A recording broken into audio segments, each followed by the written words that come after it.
welcome to our second in a six-part series of lessons or lectures surveying church history in the rapidly changing 20th century. Speaking of history, I read just a fantastic quote I've never heard before. I read it today in preparing for a sermon, and it was by Harry Truman, and I think the quote went like this: "There's nothing new in the world except history you haven't learned yet." I love that quote. Church history is so vital for us to understand the triumph of truth as God's purposes continue to be unveiled in history as He shows His faithfulness to His people throughout the centuries. And tonight we are going to talk about the most famous, or at least probably the most famous preacher of the first half of the 20th century. And it's likely that many of you have never heard of her. Her name was Aimee Semple McPherson, and for a time she was likely the most well-known, probably most often talked about, reported on woman in all of America. Her story is one of remarkable spiritual exuberance, fantastic miracles, huge crowds, scandal, and sensationalism.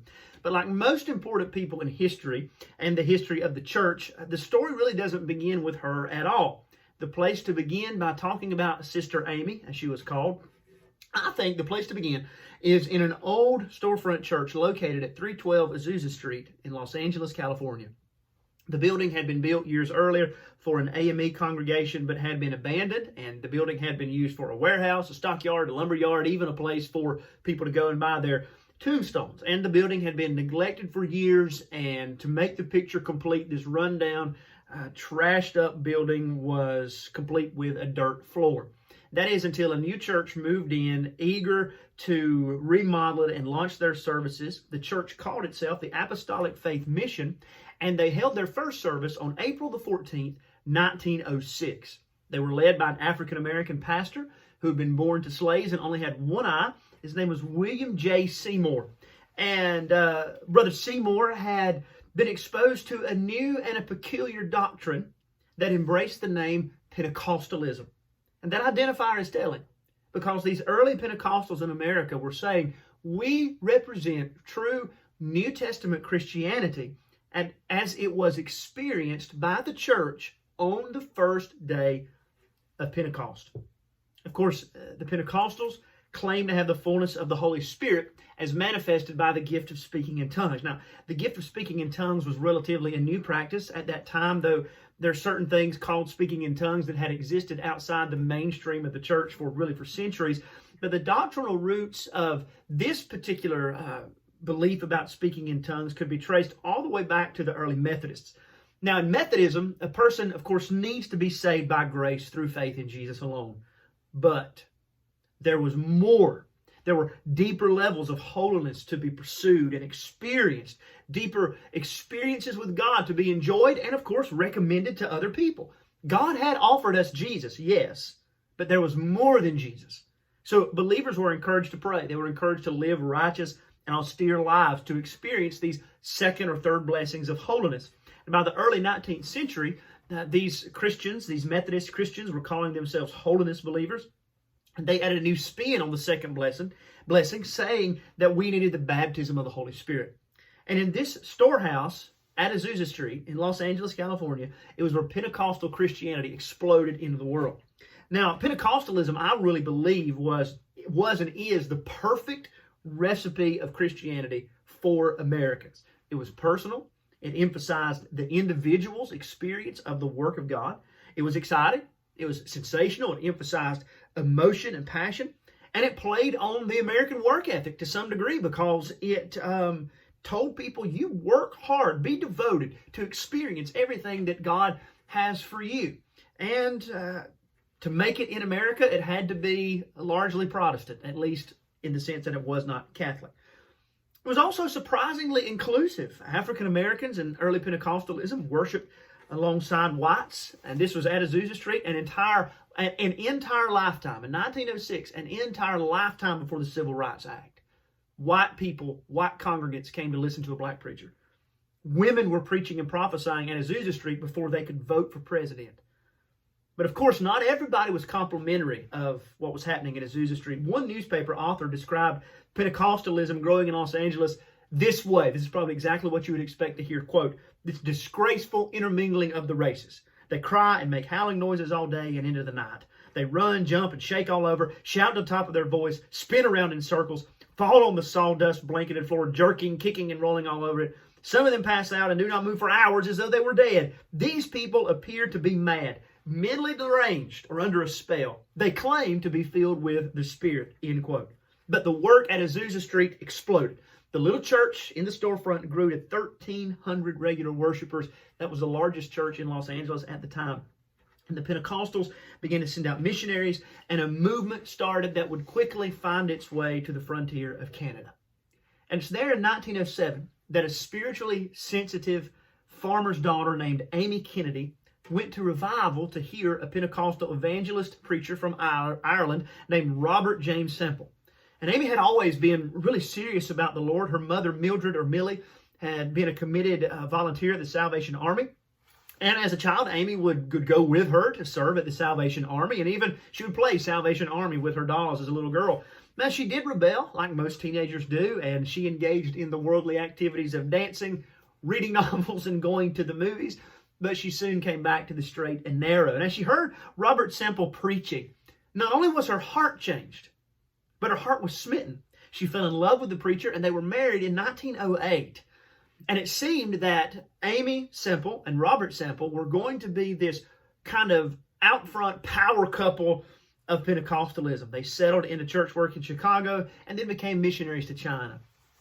Unfortunately, in China, they both contracted malaria, and while she recovered, he did not. And she became a widow while she was pregnant with her first child. It's a tragic beginning to the life of Aimee Semple, but it is not over. Naturally, her husband has passed away, so she returns to her mother, Millie, in Canada, and she returns to her previous work with the Salvation Army.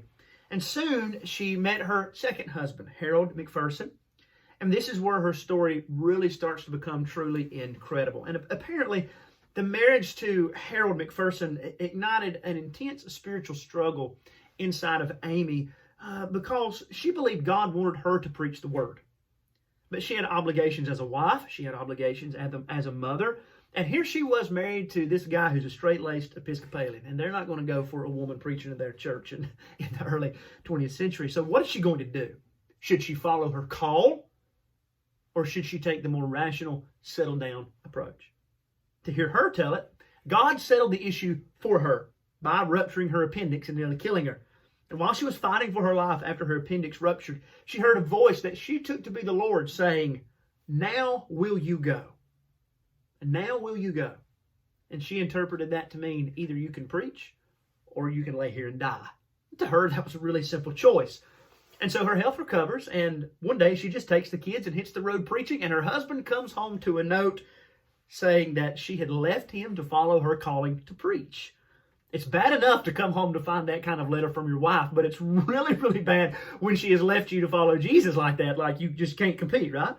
But eventually they did try and make it work. They lived out of what they would call their gospel car, traveling and preaching the gospel. Harold would do the hard work of setting up tents, and Aimee would steal the show with her preaching. And it could be that the stress of that life was too much. Maybe Harold couldn't take the unpredictability of traveling, or maybe he just couldn't handle being in the passenger seat to his wife's growing celebrity. But Mr. McPherson would leave Aimee and would file for divorce. But Aimee carried right on, preaching to growing crowds. Often standing in the back seat of her convertible, she would stand and preach as people came to experience the road show that was Aimee Semple McPherson. Her services had all of the excitement and miracles of those early Pentecostal services, and still we're just a decade or so removed from Azusa Street. And so she was playing on early Pentecostalism. This is early Pentecostalism. But she also had the sense, maybe as a marketer, to scale some of that back a little bit, because she knew that some of the excitement of Pentecostalism that drew people in was also viewed as excess that would push people away. And so she limited and tried to control some of this, because she had a knack, and she showed early on a knack for understanding how things looked. Now, her career and her ministry really started to take off when she was noticed by reporters at a revival in Baltimore in 1919, where she headlined the Lyric Theater from December 4th to 21st. And sinners and saints alike in Baltimore came to hear her preach. And the one feature that continued to draw people into Aimee's ministry and preaching were miracles. And to me, this is one of the real fascinating elements of her life, because many of us who may have a cessationist viewpoint about Pentecostalism and about the gifts of the Spirit, we might be quick to look at Sister Aimee with a real distrustful eye and maybe think, there's got to be something to this. There's an explanation for this. But by every single account, all of the miracles were genuine. She regularly made believers out of skeptics and critics. And she did that from a very simple theological foundation. Jesus had done miracles before. Why couldn't he do that today? And she was recorded as saying, he is the same yesterday, today, and forever. And in Aimee's mind, and in the minds of the early Pentecostals, and in the minds of many people today, it's as simple as this. What God had done at Pentecost, he could do in 1919, or he could do in 2020. That was Aimee's real theological position. And one pastor who was connected with her ministry in Boston wrote about it this way. He said, quote, "Surely no one will be so skeptical as to doubt the power of God to the sick with healing now as in the first century," end quote. And it's important, I think, to understand this in the context of this time in the early 20th century, right? That this is a time when attacks against the historic Christian beliefs and Orthodox Christianity were growing from inside and outside the church. And you can go back and you can watch part 1 of this series talking about J. Grayson Machen, and you can read more about that. And so there's this attack against the validity of Scripture, against the supernatural, again, coming from pastors in the church and scientists outside of the church. But here is Sister Aimee, who seems to represent a living, breathing link to the Bible. People could go to her services and they could see miracles. People could see with their own eyes and read about in the morning paper as they drank their coffee. God has done the impossible in our world that doesn't believe in Him, or that doesn't have a place for Him, or in our world that is becoming so modern that we don't need the Bible to explain the world to us anymore. Here's somebody who's showing us what we can't explain. And I think that was the unique phenomenon that made Aimee such a sensation. She was apparently right out of the first century, though she was made for the 20th century. The papers loved her, and she knew how to work it. So what better direction would there be for her to go than west, to head back to the birthplace of Pentecostalism and to the growing home of Hollywood, Los Angeles, California. And it seems that by the 1920s, she had seemed to either grow tired of traveling, even though she never really stopped. And she seemed to have the thought, the weather in LA is good. Hey, they've got a beach out there.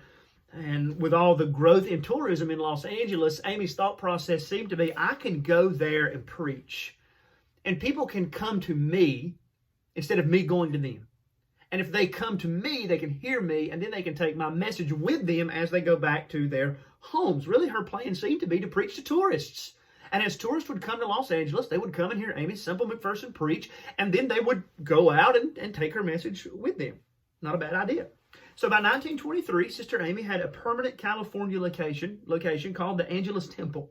This is America's first true megachurch, which seated 5,300 people and would be packed over and over again every weekend on service after service, 3 or 4 services a weekend. They would pack out the Angelus Temple.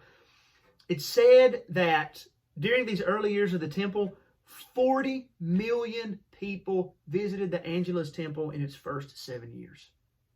That's so incredible that Aimee McPherson probably preached to more people than anybody who had ever lived up to her life. Up to that point, Aimee had preached to more people than anybody who came before her.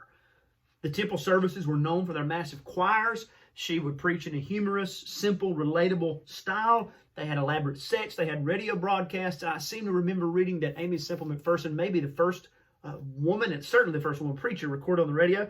They had operas at the church that she would help write. Anything they could do to keep people excited, to keep people interested, to keep people tuned in, to keep people coming back weekend after weekend.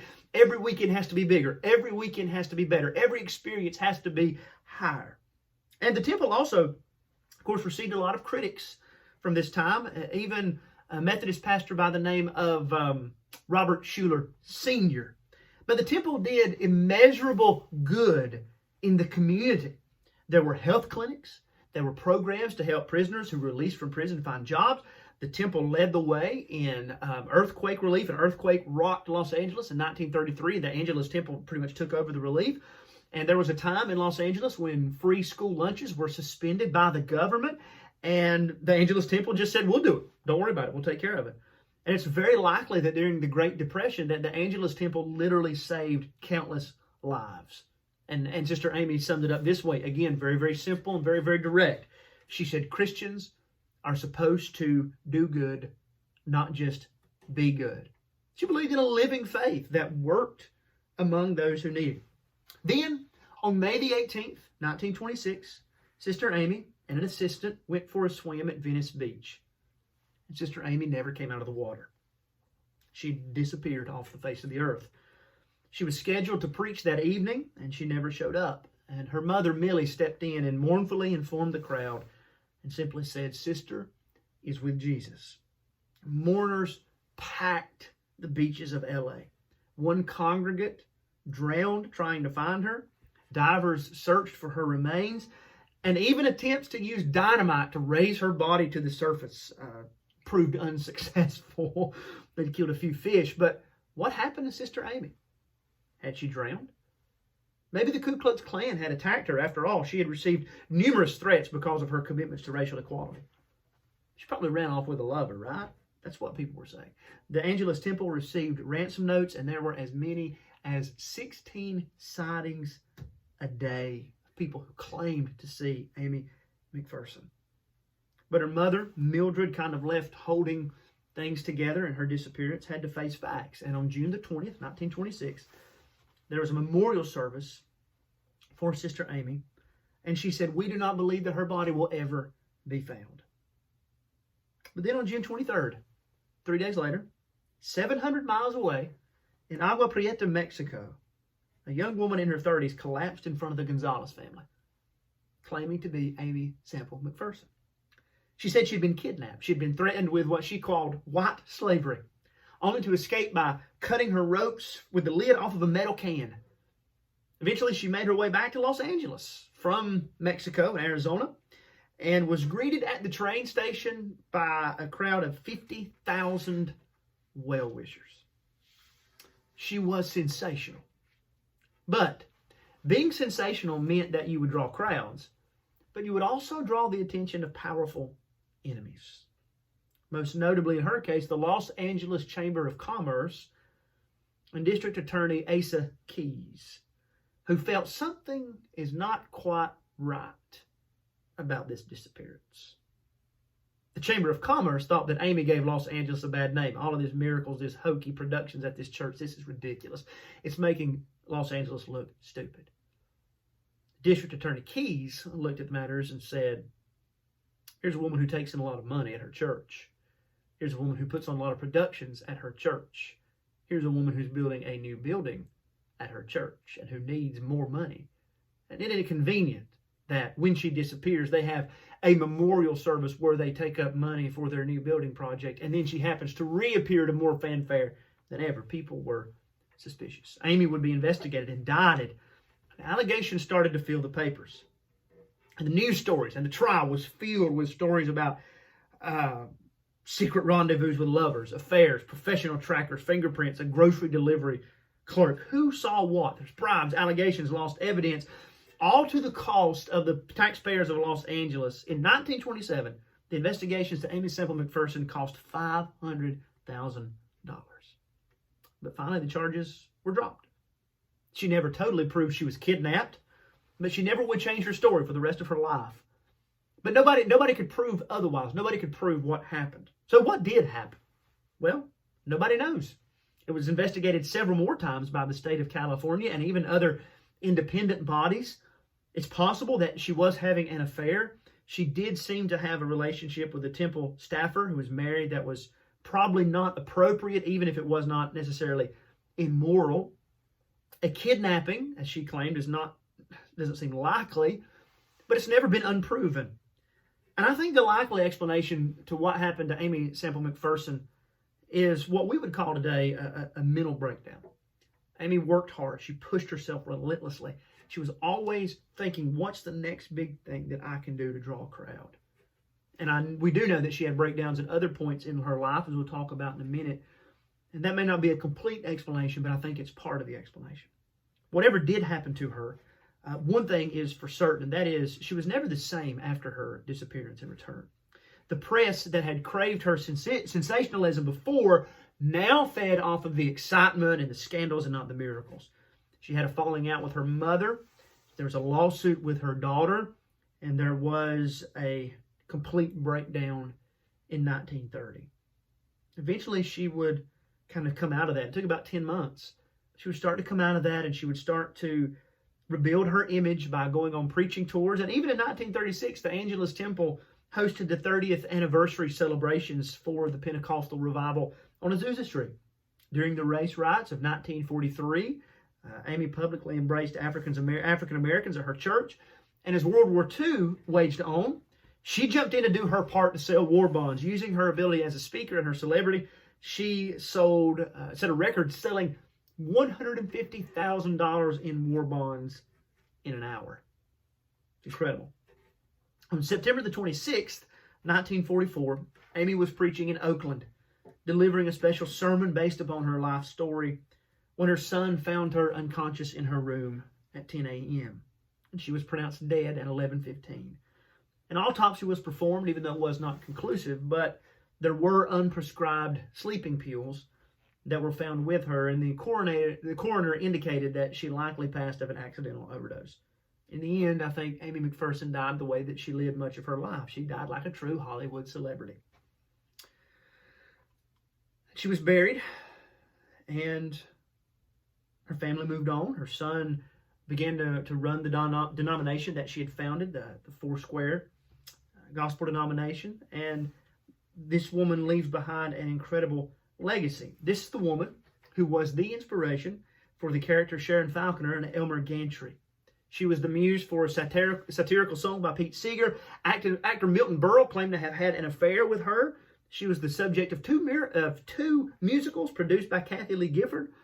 And during her own lifetime, the highly irreligious and well-known actor Charlie Chaplin would come to hear her sermons, and they would talk together about how she could improve to be more impactful as a performer.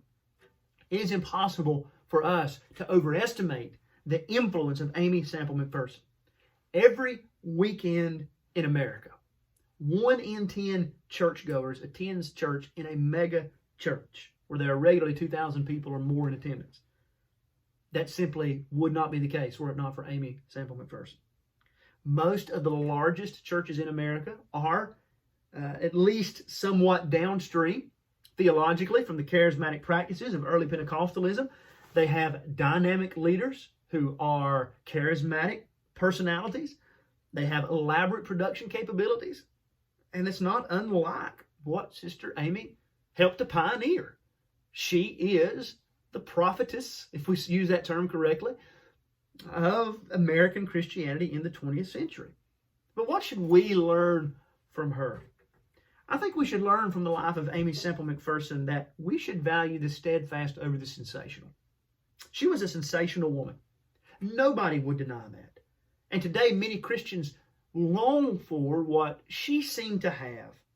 Even in churches like ours that would officially reject many of her doctrinal positions, we long for more. We want that higher level. We want that deeper experience. We want more excitement in our walk with God, in our lives, in our church. And Aimee did too. But Aimee McPherson paid a high price for the sensationalism she experienced, and that is not uncommon in the history of the church. That there are people who are involved in these sensational movements that pay for that with their health and pay for that with their lives. People like Evan Roberts in the Welsh revival. Aimee's life took a toll on her marriage. There was another divorce we didn't even talk about in this session. Legitimate emotional problems were a part of her life. And while some of that may be due to whatever personal failure she may have had because she's a sinner like the rest of us, The truth is, it can't be separated from her need to have more. We should know that the Christian life is not one of continual and greater excitement where we use Jesus like a drug to get a new high. The Christian life is one of faithful obedience. An ordinary life, an ordinary family, an ordinary church with ordinary sermons and ordinary prayers, that's okay. That's okay. Second, we should know that people do long for the spiritually unexplainable. Aimee was successful, at least early on, because she seemed to bring people into contact with another world. Now, today, I know we cast a suspicious eye at faith healers, as well we should, but they're still popular. Why are they popular? Because people want to believe that there is a spiritual world around them that they can interact with. And theological distinctions aside, the Bible is clear that we were made by God. And we were made to know God and to enjoy God and to experience God. And even though the cravings of man for God have been tainted by sin, they can't just turn it off. And we should not be ignorant about the influence of Pentecostalism and Wesleyan holiness thought in our own church services, because people are hungry for God. And even in the church, we should, I think, admire Pentecostalism to some degree because they wanted a first century church. And we should all desire to experience a New Testament first century church. Now, all true believers long for that, granted. And we will disagree about how that looks. But we should stop and think, these are people that wanted to have everything that God wanted them to experience. Third, we should learn from Aimee Semple McPherson that we're never really going to have the world's approval. Aimee was a media darling for a while, and she was savvy about how to court the favor of the press, but it never lasted. And that was one of the main struggles of the church in the 20th century. And it carries over today. We want to be liked. We want to be accepted. But it's always superficial, and it won't last. God's people simply will not fit. And we should not attempt to be marketing a Christianity that is made for the world. And I think Aimee paid a real high price because she did that. But ultimately, we always recognize that our rewards are in heaven. We are here in this world, but not of the world. We should be trying to reach the world, as Sister Aimee did. Remember, she said, Christians are called to do good, not just to be good. And we should go forward, lifting up the name of Jesus in every way possible, making much of Him.